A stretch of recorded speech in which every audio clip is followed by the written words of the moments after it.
Kisah pilu nenek Nurjana 4 tahun tinggal di gubuk terpal, sempat dijanjikan bantuan. Kisah pilu nenek Nurjana yang tinggal di gubuk reot tengah mencuri perhatian publik. Wanita berusia 70 tahun itu tinggal di lingkungan Labuang, Kelurahan Sinyoyoi Selatan, Kecamatan Kaluku, Kabupaten Mamuju, Sulawesi Barat, Sulbar. Kondisi tempat tinggalnya itu pun sangat memprihatinkan. Gubuk tempat tinggal itu terbuat dari terpal dan beralas seadanya. Diketahui, Nenek Nurjana tinggal bersama anaknya di dalam gubuk reot selama 4 tahun sejak rumahnya ambruk akibat gempa pada tanggal 15 Januari tahun 2021 silam.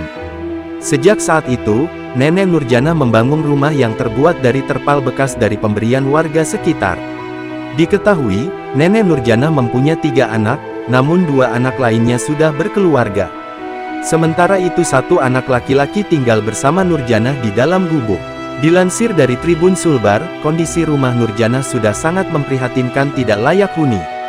Tempat tinggalnya itu hanya berdinding terpal dan kain sarung.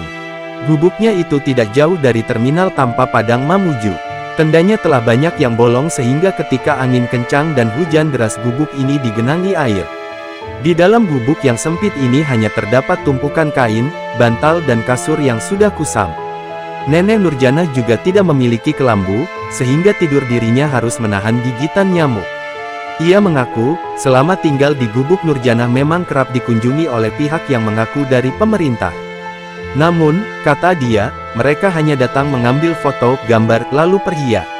Nenek Nurjana mengatakan, mereka yang datang sebelumnya berkunjung ke gubuk reot miliknya itu tidak pernah lagi kembali setelah menjanjikan bantuan.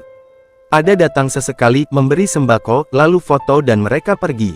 Hanya dijanji saja, ungkapnya. Sehari-hari Nenek Nurjana pergi mencari kapuk kapas untuk dibuat bantal lalu dijual, itu pun dengan usia yang sudah renta dirinya kini tidak kuat lagi.